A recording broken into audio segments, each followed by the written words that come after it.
ہستی غربت، مگر علامہ اقبال رحمۃ اللہ تعالی علیہ اس کے ظاہری معنی سے قطع نظر، اس کے ظاہری معنی کو آپ نہیں لیتے، اس سے قطع نظر کرتے ہوئے آپ اس کے اصطلاحی معنی مراد لیتے ہیں۔ علامہ اقبال کے نزدیک فقر کے جو اصطلاحی معنی ہے، وہ جو اسلامی معنی ہے، وہ کیا ہے؟ وہ استغنا ہے۔ میں نے آپ سے عرض کیا تھا نا، فقر و غنا کا بڑا آپس میں تعلق ہے۔ تو علامہ اقبال علیہ رحمہ کے نزدیک فقر کا معنی استغنا ہے۔ استغنا یعنی بے نیازی، یا اسباب ظاہری سے بے نیازی، اور جہاں تک امت مسلمہ کا تعلق ہے، استغنا کا رویہ ہی امت اور افراد امت کو کامیابی اور سربلندی کی معراج تک پہنچا سکتا۔ یعنی جو استغنا کا جو رویہ، میں نے آپ سے عرض کیا تھا نا، فقر و غنا کا آپس میں بڑا تعلق ہے، یعنی فقر آتا ہے تو غنا آ جاتا ہے۔ تو علامہ اقبال رحمۃ اللہ تعالیٰ نے فقر کا جو معنی اصطلاحی لیا وہ استغنا لیا، یعنی غنی ہو جاتا ہے۔ انسان جب فقر کا لباس اوڑھ لیتا ہے تو وہ ہر چیز سے بے نیاز ہو جاتا ہے، تو اسے کسی چیز کی حاجت نہیں ہوتی، نہ مال کی، نہ دولت کی، نہ اسباب ظاہری کی، نہ باطن کی، بس اللہ اس کا رسول ہوتا ہے، وہ فنا فی اللہ و فنا فی الرسول ہو جاتے ہیں۔ فرماتے ہیں علامہ اقبال رحمۃ اللہ، فرماتے ہیں کہ پایا میں نے استغنا میں معراج مسلمان۔ فرماتے ہیں کہ یہ استغنا کا رویہ ہی ہے جو امت کو معراج تک پہنچا سکتا ہے۔ اور آپ فرماتے ہیں کہ پایا میں نے استغنا میں معراج مسلمانی، یعنی اسی رویے میں مسلمانوں کی معراج ہے، یعنی وہ اپنے آپ کو اللہ سے جوڑ لیں، اس کے رسول سے جوڑ لیں، وہ اللہ اس کے رسول کے علاوہ تیسری چیز کی طرف نہ دیکھیں۔ عالم جو کائنات کا جو نظام ہے، اس کے اندر جو اقوام جو قوت میں، ہم ان کی طرف نہ دیکھیں، ہم صرف اپنے آپ کو دیکھ لیں نا، انشاءاللہ ہم اپنے ایمان کو مضبوط کر لیں تو کوئی قوت کوئی طاقت ہمیں گرا نہیں سکتے۔ فقر کا یہ مفہوم جو استغنا ہے، علامہ اقبال نے حضور علیہ الصلوۃ والسلام کی حیات طیبہ سے اخذ کیا، آپ صلی اللہ علیہ وسلم کی سیرت مبارکہ سے۔ حضور علیہ الصلوۃ والسلام کی پوری زندگی فقیرانہ اسلوب کا نمونہ پیش کرتی ہوئی نظر آتی ہے، اور آپ کی زندگی کو اگر ہم دیکھیں، اگر اس کی عملی تفسیر اگر ہم دیکھنا چاہتے ہیں، کہ حضور علیہ الصلوۃ والسلام کے پاس جو بھی مال آتا، ادھر سے آتا، تحائف آتے، ہدایہ آتے، مال و متاع آتا، آپ تقسیم کر دیا کرتے تھے، یہی استغنا ہے۔ اور اسی سے علامہ اقبال نے جو تصور فقر لیا استغنا کا، وہیں سے لیا، اس کی سیرت سے، یہاں تک کہ حضور علیہ الصلوۃ والسلام اپنے لیے یا گھر والوں کے لیے بھی کچھ نہیں رکھتے تھے۔ اب بظاہر اس مادہ کی دنیا میں تو بہت سارے لوگ اعتراض کریں گے، یہ کیسا رویہ ہے، اپنے آپ کو تکلیف میں ڈال دے گا۔ در حقیقت یہ تکلیف میں ڈالنا نہیں ہے، بلکہ در حقیقت یہ انسان کے اندر حرارت زندگی کی حرارت کا سبب ہے۔ انسان جب تکلیف میں رہتا ہے نا تو اس کے اندر حرارت، اس کے رویے میں حرارت موجود رہتی ہے، اور جب انسان کی ہر خواہش پوری ہو جاتی ہے، ہر چیز اس کے پاس جائے، تو وہ بھی اس کے اندر زندگی کی حرارت، آگے بڑھنے کی قوت و طاقت نہیں دیتی۔ تو علامہ اقبال رحمۃ اللہ تعالیٰ علیہ نے سرکار صلی اللہ علیہ وسلم کی سیرت سے اس کو رویہ کیا، یہاں تک کہ فرماتے قریش مکہ آپ کی خدمت میں ظواہر و جواہرات لا کر آپ کو پیش کرتے، اور آپ سے کہتے کہ آپ ہمارے بتوں سے تعارض نہ کیجئے، بس آپ یہ مال و دولت رکھیں، ہم جس سے آپ شادی کرائیں ہم کرائیں گے۔ لیکن حضور علیہ الصلوۃ والسلام نے کبھی بھی اہمیت نہ دی۔ جب ابو طالب کے ہاں جب آپ کو تمام جو رؤسائے مکہ آپ کے پاس آ کر کہے کہ آپ جو ہیں مال لے لیں، دولت لے لیں، آپ کو سردار بنا دیتے ہیں، آپ کو جو چاہے ہم آپ کو دے دیتے ہیں، جتنا چاہے آپ لے لیں، جس خاتون سے آپ شادی کا کہیں گے اس خاتون کو آپ کی ساتھ آپ کی شادی کرائیں گے، بس آپ ہمارے مذہب سے تغیر نہ کریں۔ یہ بہت اہم نقطہ ہے، دیکھیں اسلام کی روشنی میں اس نقطے کو سمجھنے کی کوشش کریں کہ کتنا اہم نقطہ ہے۔ جب حضور علیہ السلام نے تاریخی الفاظ ارشاد فرمایا اگر میرے ایک ہاتھ پہ سورج لا کر رکھ دیا جائے، ایک ہاتھ پہ چاند رکھ دیا جائے، تب بھی میں اس دعوت توحید سے باز نہیں ہوں گا، اللہ کا پیغام دوں گا۔ تو علامہ اقبال نے اسی حضور علیہ السلام کی اسی اسوہ حسنہ کو، اسی سیرت طیبہ سے فقر قلندری کا جو آپ نے نکالا ہے نا، جو تصور جو آپ اپنے اشعار میں اکثر و بیشتر آپ پیش کرتے ہیں، وہ یہی تصور ہے جو آپ نے اسوہ حسنہ سے لیا ہے۔ اور فرماتے ہیں کہ اقبال کے تصور فقر کو اسوہ رسول سے ہٹ کر سمجھنا ممکن ہی نہیں۔ علامہ کے نزدیک فخر ایسی متاع مصطفیٰ ہے، یعنی ایسی وہ حضور کی عطا ہے جو امت مسلمہ کو وراثت میں عطا کی گئی، اور آپ نے اس امت کو اس کا کیئر ٹیکر، نگران بنایا ہے۔ اور آپ فرماتے کہ فخر ذوق و شوق و تسلیم و رضا است، فخر ذوق و شوق و تسلیم و رضا است، ما ایمینیم ای متاع مصطفیٰ است۔ فرماتے ہیں کہ فخر جو ہے نا یہ متاع مصطفیٰ ہے۔ چنانچہ چونکہ حضور علیہ السلام حجاز میں تھے تو آپ نے ایک مرتبہ فخر حجازی کا لفظ بھی استعمال کیا، یعنی فخر کو حجازی بھی کہا ہے صفت کے ساتھ، کو حجاز سے آپ کا تعلق تھا۔ فرماتے ہیں چونکہ رسول اکرم صلی اللہ علیہ وسلم کو حجاز سے نسبت تھی، اس لیے علامہ متاع فخر کو حجازی فخر بھی کہتے ہیں، متاع فخر کو حجازی۔ فرماتے ہیں ہمت ہو اگر تو ڈھونڈ وہ فخر، فرماتے ہیں ہمت ہو اگر تو ڈھونڈ وہ فخر جس فخر کی اصل ہے حجازی۔ تو آپ نے ایک فخر کو حجازی سے بھی تعبیر کیا۔ تو علامہ اقبال رحمۃ اللہ تعالی علیہ نے یہاں بھی رسول اللہ صلی اللہ علیہ وسلم کی طرف اشارہ کیا ہے، فرمایا کہ جن کا طریق فخر آج بھی ہر مسلمان کے لیے مثال و نمونہ ہے۔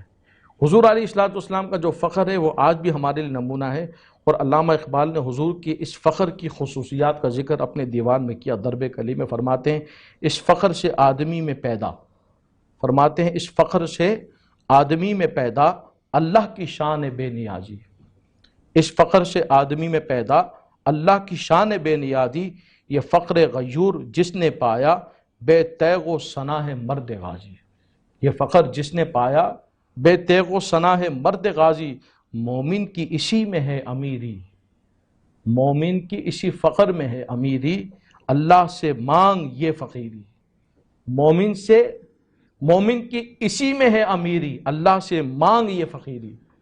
فرماتے یہ فخر اصل میں امیری ہے۔ میں نے پچھلے لیکچرز میں کیا نا، فخر اصل میں امیری ہے، بظاہر یہ فخر ہے، در حقیقت یہ امیری ہے یہ۔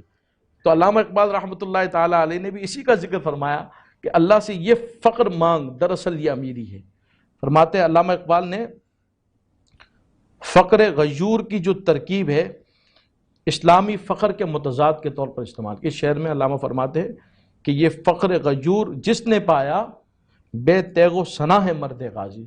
اب یہاں پہ فخر غیور کا لفظ استعمال کیا ہے، یہ اسلامی اصطلاح کے متبادل آپ نے فرمایا۔ یہ فخر غیور یہ اسلام کا فخر ہے، ایک تو فخر دنیا کا، ایک اسلام کا فخر ہے، اور یہ اسلامی فخر کے متضاد کے طور پر یہ فخر غیور کا لفظ استعمال کیا۔ اور فخر غیور اور غیر اسلامی فخر غیور اور غیر اسلامی فخر یہ دو متضاد رویے ہیں۔ اسلام کا جو فخر ہے یہ ایک الگ رویہ ہے، اور غیر اسلامی فخر یہ ایک الگ رویہ ہے۔ یہ دو متضاد رویے ہیں جو متوازی خطوط کی طرح کبھی آپس میں نہیں مل سکتے، یہ بالکل ان کی جہات الگ ہے۔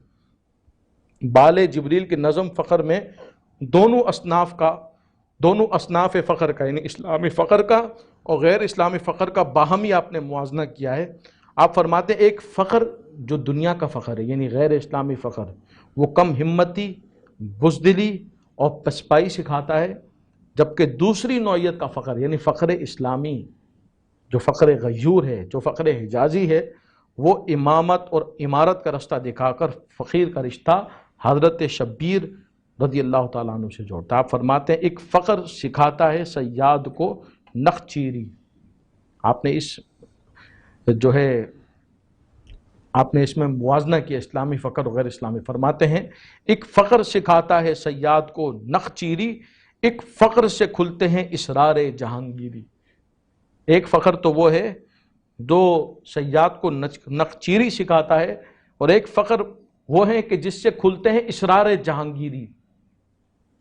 اور فرماتے ہیں ایک فخر سے قوموں میں مسکینی و دلگیری، ایک فخر تو وہ ہے کہ جس سے قومیں مسکین ہو جاتی ہیں، دلگیر ہو جاتی ہیں، اور ایک فخر سے مٹی میں خاصیت اکسیری، ایک فخر سے مٹی میں خاصیت اکسیری۔ فرماتے ہیں ایک فخر ہے شبیری، ایک فخر ہے شبیری، اس فخر میں ہے میری میراث مسلمانی سرمایہ شبیری۔ تو آپ نے فخر کو بھی دو حصوں میں تقسیم کیا، ایک اسلامی فخر، ایک غیر اسلامی فخر۔ اسلامی فخر جو ہے انسان میں بزدلی پیدا کرتا ہے، غیر اسلامی فخر کم ہمتی پیدا کرتا ہے، اس کے اندر نفاق کو پیدا کرتا ہے، جبکہ اسلامی فخر انسان کے اندر امامت کے معیار کو اور امارت کے معیار کو پیدا فرماتا ہے۔ چنانچہ آپ کی زندگی میں آپ چونکہ خود اس فخر پر ہمیشہ قائم رہے اور آپ ہمیشہ خود اپنی زندگی میں علامہ اقبال اپنے آپ کو فخر کے رویے پر رکھا اور آپ دوسروں کو اس کی ترغیبی بھی دیتے رہے۔ آپ نے ایک مکتوب سید نذیر نیازی کے نام آپ نے لکھا اور اس نے آپ ان کو فرماتے کہ اسلام کی حقیقت فقر غیوری ہے، اور فرماتے ہیں کہ فقر غیوری کو ایک جگہ آپ عین اسلام قرار دیا اور فرماتے کہ ان کے نزدیک اسلام اور فقر غیور پورے دین پر محیط ہے، یعنی اسلام اور فقر غیور کا تعلق، اس کی جو سمت ہے وہ یہ ہے کہ فقر غیور پورے دین اور اسلام کا احاطہ کرتا ہے۔ فرماتے ہیں لفظ اسلام سے یورپ کو اگر قد ہے تو خیر، لفظ اسلام سے اگر یورپ کو اگر قد ہے تو خیر، دوسرا نام اسی دین کا ہے فقر غیور، یعنی آپ نے اسلام کے مقابل فرمایا کہ دوسرا نام اسلام کا فقر غیوری ہے۔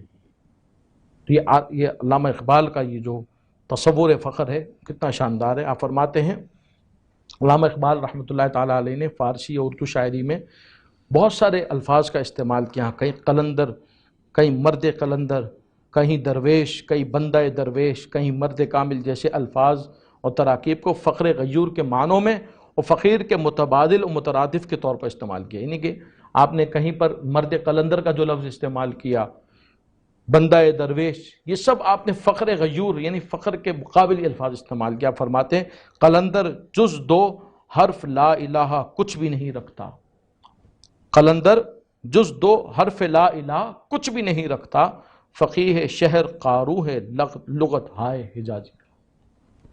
تو آپ کے نزدیک کیا معیار تھا فقر قلندری کا؟ آپ فرماتے ہیں گویا توحید مرد قلندر کا سرمایہ حیات ہے اور یہی فقر کی کلید ہے۔